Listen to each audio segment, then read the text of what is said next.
నమస్తే, welcome to dot news. ఎప్పుడు వివాదాల్లోనే ఉంటారు బాలయ్య. గతంలో నందమూరి బాలకృష్ణ, నిర్మాత బెల్లంకొండ సురేష్తో పాటు మరో వ్యక్తిపై కాల్పులు జరిపారు. 2004లో చోటు చేసుకుంది ఈ ఘటన.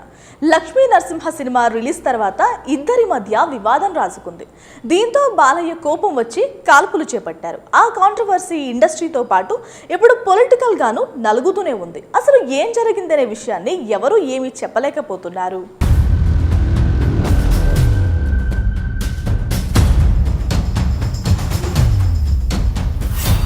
ఆ తర్వాత బాలకృష్ణపై కేసు నమోదు కావడంతో ఆయన మతిస్థిమితం లేని వ్యక్తిగా కేర్ హాస్పిటల్ సర్టిఫికెట్ ఇచ్చింది.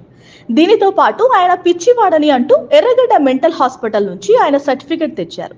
ఇలాంటి పిచ్చివాళ్లని జనాల్లోకి వదిలేయడం మంచిది కాదని, అలాంటి వారిని పిచ్చి ఆసుపత్రిలో చేర్చి ట్రీట్మెంట్ ఇవ్వాలని కోరుతున్నారు. డాక్టర్లే పిచ్చుడని ముద్ర వేసిన తర్వాత కూడా ఎమ్మెల్యే టికెట్ ఎలా ఇస్తారని హిందూపురం ఓటర్లు ప్రశ్నిస్తున్నారు. ఎంత వియ్యంకుడైనా, ఎంత బామ్మర్దైనా ఇది కరెక్ట్ కాదంటున్నారు. అసలే బాలకృష్ణ ఎప్పుడెలా ఉంటారో ఎవరికీ తెలియదు. చీటికి మాటికి ఫ్యాన్స్ పై చెయ్యి చేసుకునే బాలయ్య ఇప్పుడు ఎమ్మెల్యే అయితే ఇంకెన్ని దారుణాలో చూడాల్సి వస్తుందోనని హిందూపురం జనం మొత్తుకుంటున్నారు.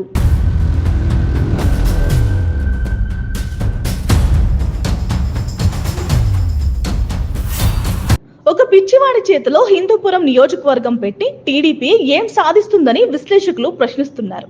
హిందూపురం నుంచి గత 2 సార్లు ఎమ్మెల్యేగా ఈయన గెలిచారు. అప్పటి నుంచి ఇప్పటి వరకు ప్రజలకు అండగా లేకుండా సినిమాలు చేసుకుంటూ ఉన్నారు.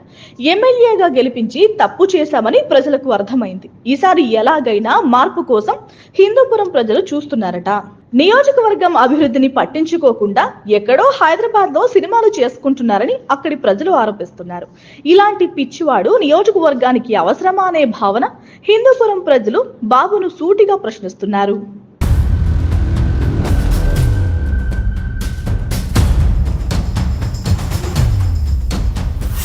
Please subscribe dot news.